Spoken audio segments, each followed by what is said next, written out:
An off-season of change is likely upon the Winnipeg Jets, and a lot of you are asking, who's going to coach the Jets? Is it going to be Dave Lowry? Is Winnipeg going to promote somebody internally? I think that there are a pretty good pool of candidates out there, some of which are a little bit off the board, some of them with NHL experience, maybe as an assistant coach or even within a pro level setting, but not quite at the NHL level. We'll talk about some candidates and then talk about projected lineups for next year on tonight's episode of Locked On Winnipeg Jets. You're Locked On the Hockey Jets, your daily podcast on the Winnipeg Jets. Part of the Locked On Podcast Network, your team every day.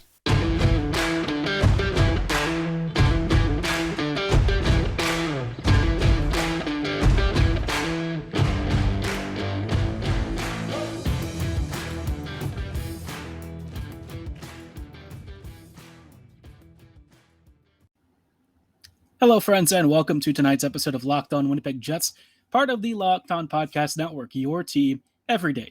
I am your host, Harrison Lee, an avid Winnipeg Jets fan and an online blogger. You can follow me on Twitter at HLivingLoco and at LO_Winnipeg Jets.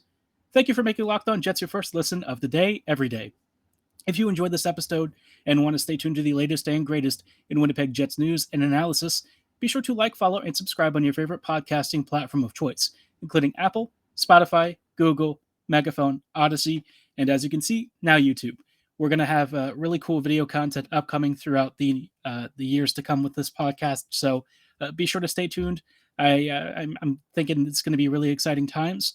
And, diving into tonight's episode, I wanted to talk about something that, for me, has been, definitely in the same manner as our podcast is evolving and stuff. The Jets are also going to have to evolve, especially with the coaching staff, and certainly looking at prospective candidates to take this team to the next level going forward. I think that there's been a really big question this year about what is Winnipeg's identity? What, should their future staff look like? And these are questions that we're not going to be able to answer on tonight's episode, but there actually has been a really interesting article from ESPN. I don't know how recent it was. Might be a couple of weeks old, but Emily Kaplan of ESPN put together a list of basically different categories of NHL coaching candidates, and most of these are all like head coaching candidates, folks who maybe are rumored from insiders to have connections to teams, or these are folks who have had, at least from a pool of candidates out there, some level of success, maybe with the AHL, maybe as an assistant coach on a major team, or some of them are even in Europe or even in college hockey. So really wide gamut of responses for this list. And I wanted to take a look at some of these because I think the Jets, for me personally, I would prefer them to start thinking outside the box. This organization tends to hire folks who are very connected to, certainly the leadership structures and all, which I can understand and respect. I get why they would do that. I think, though, for the next time, because I don't think Lowry's going to stick around, I would be looking maybe in a different direction. I think the Jets could really use a change of pace, a breath of fresh air, and this is a time and opportunity where the Jets can really set the agenda of what they want this team to be going forward. Now, some of the names on here I'm a little bit less excited about just because I've seen their work with other teams, and for me it's like, a little bit iffy if I'm being honest. And I'm not going to profess to know everything about these coaches. We're given like a bio and some statistics and stuff, but there are some coaches on here who I'm not really familiar with. But, we'll talk about what their qualifications might be and if they could be potentially a fit for the Jets. Now, one of the first names that kind of came up here is Rikard Gronborg. And Ricard is currently the ZSC Lions head coach, which, if you don't know who the Lions are, that's the team that Austin Matthews started with in the Swiss League. Gronberg has been doing a lot of work with the Swedish national team over the years. The Swedish national team. This is a pretty good squad. I mean, Sweden is, of course, one of the stronger teams out there.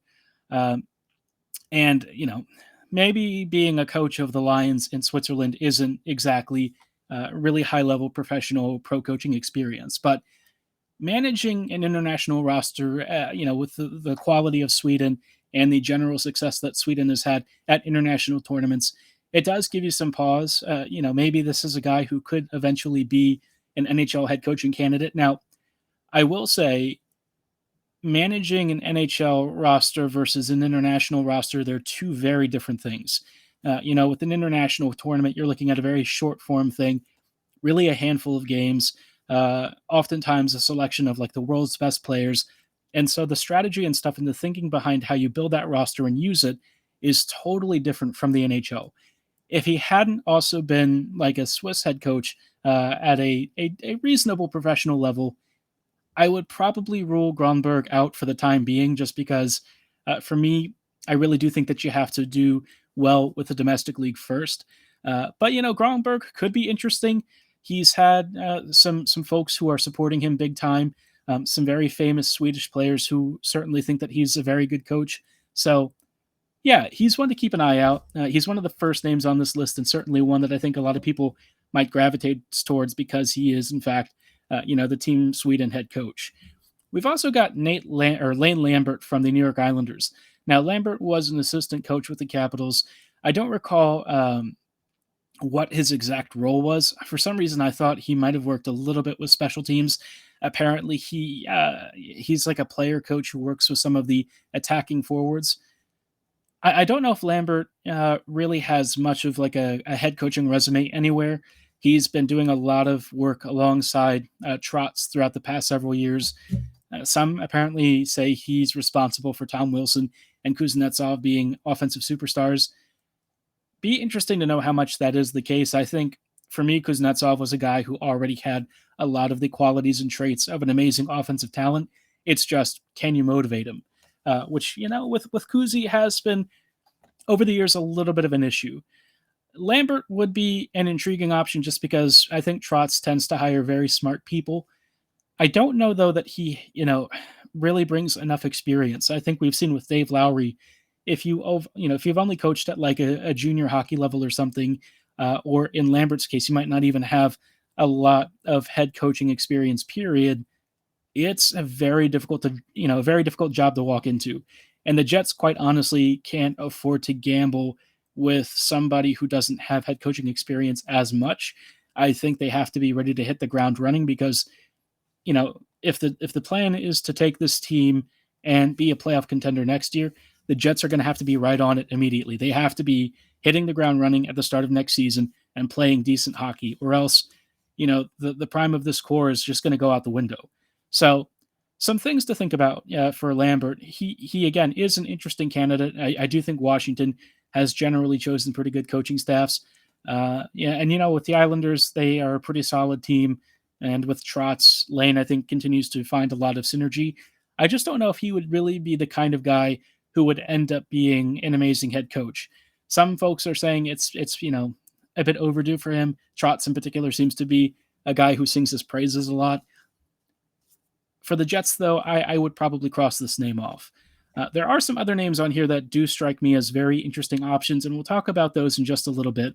But before we go any further, I did want to shout out our awesome sponsors at BetOnline.net. BetOnline.net is your number one source for all of your betting needs and sports info. Find all of the latest sports developments, including this week's Master Championships odds, podcasts, and reviews for all of the different sporting leagues. Whether you're looking for hockey news, football news, like NFL football, college basketball, especially the Final Four tournament, even European soccer, if you're into that, auto racing, BetOnline is one of the most diverse online sports betting websites, collecting all of the information from all of the sports so that you're always up to date on the latest in the game. BetOnline is your continued source for all of your wagering information as well, including live betting, esports, and scores. Everything's constantly updated, so you'll always be kept in on the loop on the latest hot trends and action. To get started, go to betonline.net on your desktop or mobile device and learn more about the hottest trends in action in your favorite sports. BetOnline, where the game starts. Welcome back, folks. We are on tonight's episode of Locked On Winnipeg Jets, taking a look at future Winnipeg Jets coaching candidates. This is obviously a complex topic for Winnipeg fans because, the Jets have had a lot of coaches over the years. It's been a tumultuous past few months for Winnipeg in particular with the departure of Paul Maurice. But of course, when Claude Noel was here, there was some some turmoil when he left as well. But, before we talk about some of the additional candidates that we've found on this ESPN list that's been very helpfully put together, I thought, I just wanted to say again, thanks so much for listening to Locked On Jets and making us your first listen of the day every day. While you're at it, though, you really should be checking out our Locked On Now program. This is where we take all of the most up to date, latest action and rumors, trades, game recaps, and distill them into really bite sized segments for your consumption. It gives you the latest NHL action wherever you need it, whenever you need it. Check out Locked On Now on all of your favorite podcasting platforms, including, Megaphone, Odyssey, and also YouTube. We've got plenty of video content out there for you. Be sure to subscribe right now. Doing so is free. And like I said earlier, we just really love and appreciate your support. Now, for the Jets and head coaching candidates, there are some names that have caught my eye. One of them in particular is Kurk Muller. And Muller has been somebody who was really heavily tied to the head coaching vacancy when Claude Julien left, because Muller has basically been somebody that was considered waiting in the wings as an assistant coach, but because he's not really a French speaker, he was never really qualified for the job. Whether you agree with it or not, it remains an issue that, the Habs have to have a French-speaking manager. They have felt that from the beginning, and it doesn't really seem like they've ever wavered from that doctrine. I think the fact that they've chosen Marty St. Louis really suggests that this is the case. Now, Muller, he would be an interesting option. I don't know if Muller is the kind of guy who would be bringing a lot of head coaching experience. I don't know a ton about his background. For some reason, I thought I remembered him having some involvement, maybe with the Coyotes at one point, but he's a candidate that I would have to do a lot of research on. But with the Habs, it does sound like they tend to be very fond of his body of work with the coaching staff. Again, I can't speak to his exact role with the team, but from what everyone says, people think that he's a great coach and could be somebody that eventually he will get a promotion to a major role. It's just not going to be with Montreal, and it doesn't seem like they have any interest in following up with him right now in doing that. He is a free agent, but it's just not a guy that I think is on Montreal's radar because, again, they need French-speaking managers. Now, one guy who is actually a French-speaking manager and certainly has a bit of a rocky track record, this is Patrick Roy. And Roy, didn't exactly do well in his last NHL stint. He kind of crashed out with the Colorado Avalanche. Things were pretty grim. The Avs kind of looked more like a tanking team. And, Roy's style has always been very abrasive, combative. But in terms of tactics and stuff, it always felt like he was very out of his depth, I would say. This is, of course, a very different position than, being a player or a goalie in his case. But, you become a player coach. Some guys can thrive. I think a lot of managers, though, tend to crash and burn because, again, you may have played the game and you may have a very intimate understanding of, at a ground level, how it works. But when you try to translate that and become a motivator, a tactician, somebody who understands the flow of the game and can direct traffic at all times, it's a little bit different. And by a little bit, I mean a lot in this case. So it's not super surprising that Wah ended up finding a lot of struggles. He is looking for a job. For the Jets, say no thanks. I would steer very well clear.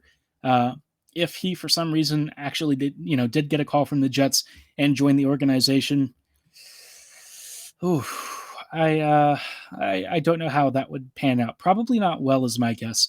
And I don't know how his personality would even work with the Jets. For me, I'm just not really interested in somebody like that.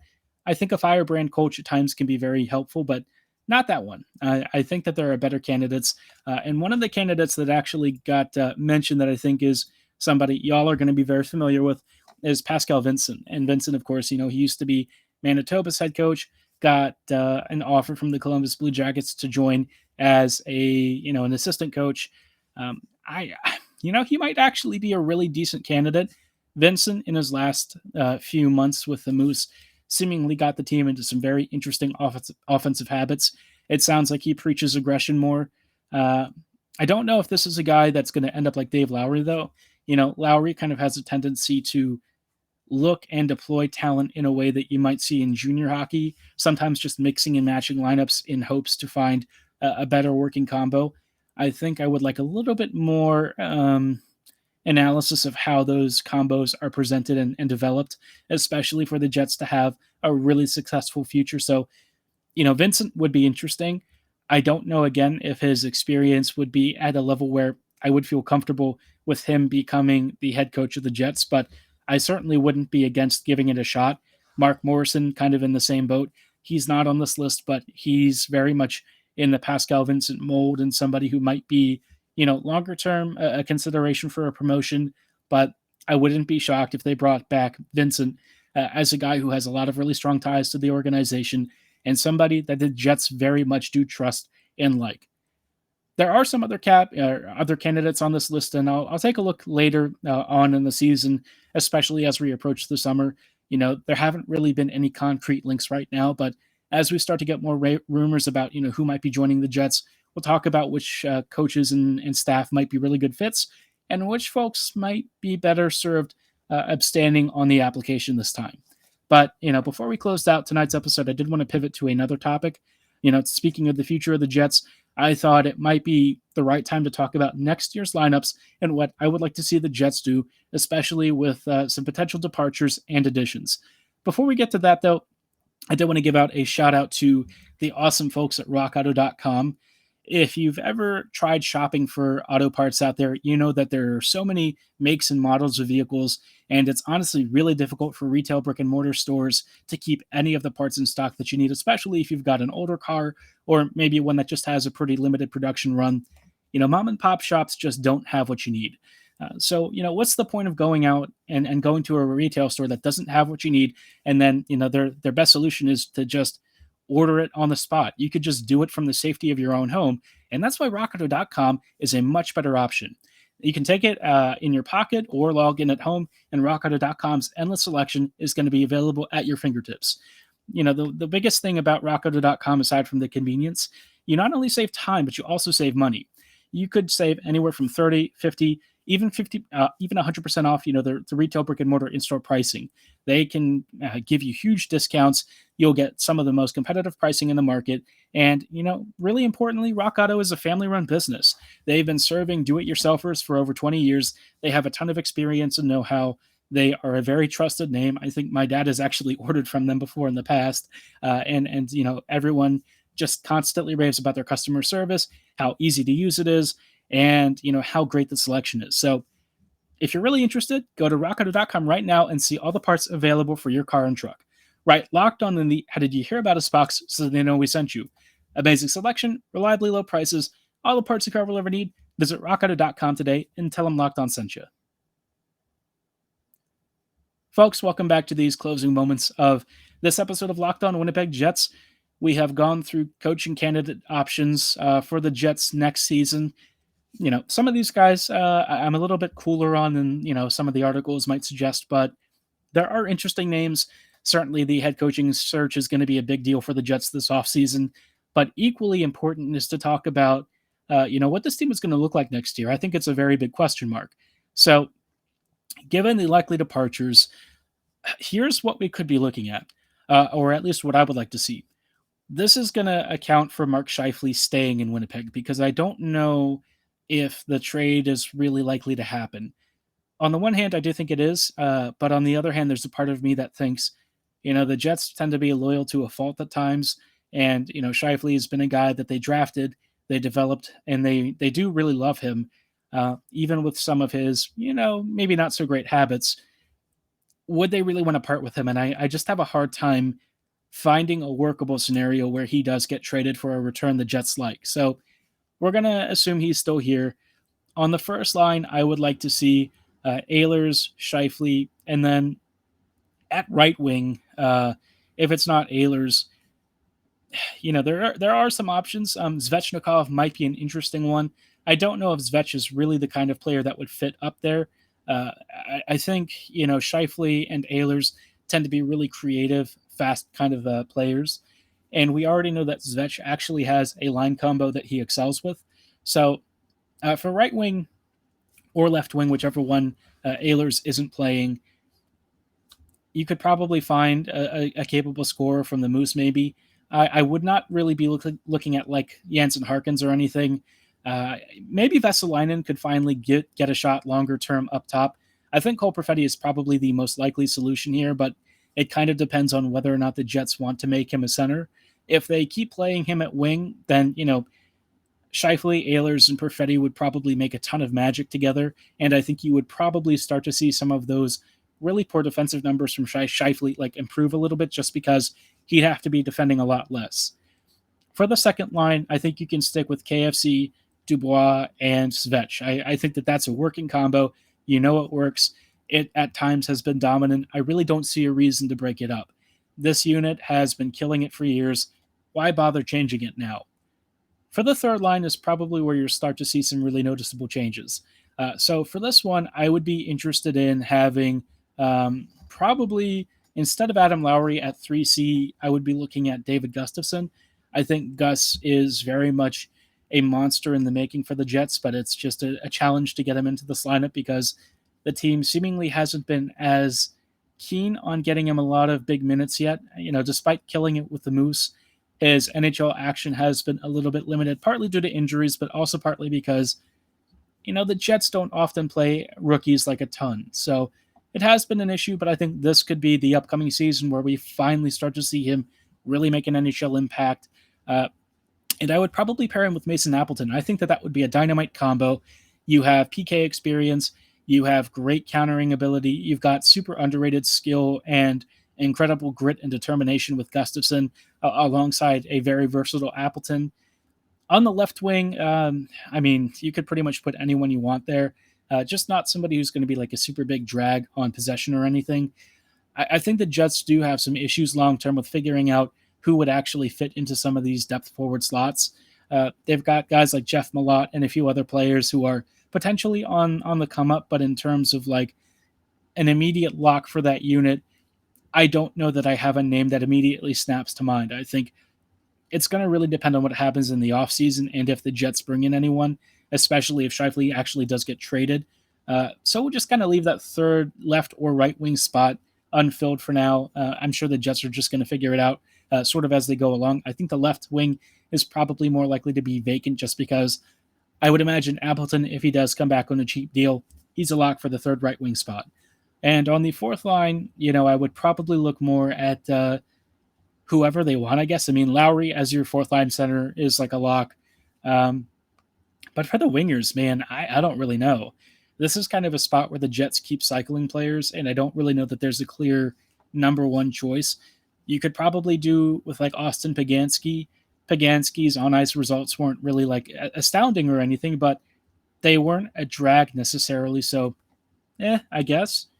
They do seem to have a bit of a soft spot for guys like Sanford and Toninato. So if they want to bring either of those guys back, I'm not really going to be upset if they play on the fourth line. I will be upset if they play in the top six like Sanford is right now. That really can't happen. I think, the Jets with this experiment, just cut it out. It's not really working for Sanford. I think he's better as like a grinding forechecker and somebody who can offer you a measure of defensive discipline. But if you're asking him to become like a top-end scorer, it's just not going to happen. He might be big and very physical, but in terms of like a lot of potent speed and high-end scoring skill, that part of his game I think is a little bit underdeveloped. And so, this team I think has a couple of very notable gaps and absences that they need to fill in the offseason. And obviously the defense is going to be one that I'm not even going to bother trying to predict right now. I think it's going to be a totally new look roster next year. But, until then, we're just going to have to sit tight and ride with what the Jets have right now. I would be curious to know your thoughts on the forwards, though. Be sure to let me know at HLivingLoco and at LO_Winnipeg Jets what you feel about their current roster situation, who you would like to see inhabiting this team and suiting up next year, and maybe which defenders you want to see. I think the defenders are one of the bigger discussion points because there's a lot that actually ties into changing with them. And I think I want to spend a little bit more time on another episode, maybe tomorrow, going more into that and what it might look like for next season. But for tonight's episode, that is actually going to be all the time that we have. Thank you so much for making Locked On Jets your first listen of the day, every day. Be sure to make your second listen Locked On Fantasy Hockey. Hosts Steele Roden and Flip Livingston help you become the expert of your fantasy league.